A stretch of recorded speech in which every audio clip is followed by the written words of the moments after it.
Yes, I'm excited because I'm a dancer at the contingent number 18, Bangay San Nicolasman, and this year's Sinolo 2025 is a full of cultural, rich, vibrant, and expected this contingent number 18.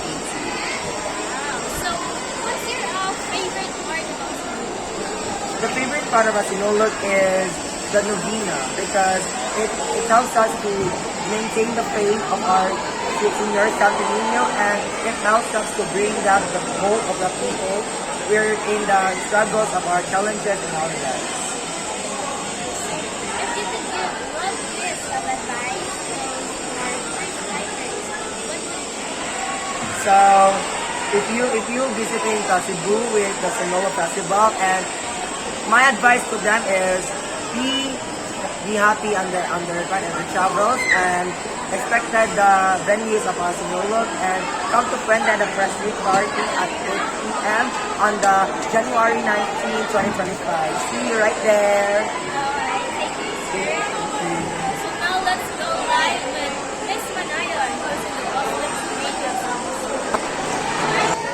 The energy is Jana.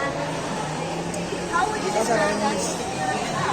I'm feeling happy and I feel marvelous about the atmosphere here in Gotham because I see so many people, craftsmen, last week practicing, and then we get to perform at the Viviana. Well, it's just so great.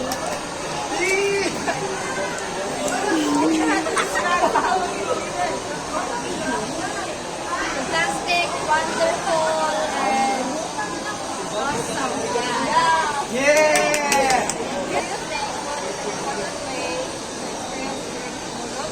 Yes, it's important because if you're walking, you'll be hungry, and then there's a lot of stall there, just in the corner in the street, and then yeah, it's important because not if you just feel on the street, right? Thank you so much for your time and willingness to be with me now. Let's bring the viewers seat, discuss the significance and the impact of music. Good morning, everyone. So I am here with Listener, and thank you for being here today. I appreciate you taking the time to join me. Yes, So, for sure. what are the most memorable aspects for you during Sinolo?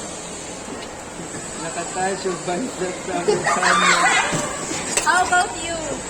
Kanang na-experience lang ko nga maglakaw-lakaw, nga layo, di kayo siya mo to. O nga, nakikita mi daghan nga. Ay na-experience niya kay taga-bukid mo ito. Ang may ano sabi mo. That's all. Thank you so much. So, overall, did you enjoy your time during Sinolo? Yes, for sure. Very much. Very much. Does the inconvenience also the experience? No, cause bahalad ka po siya, pero naka-experience na naging ato. Amo na sa gibinhatan, so it's our experience.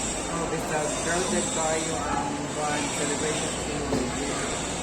We are able to enjoy the Sinulog Festival because of our experience. Because first time naka-experience ni Opay Pai ng Pintas na now karon gawan ang bukas sa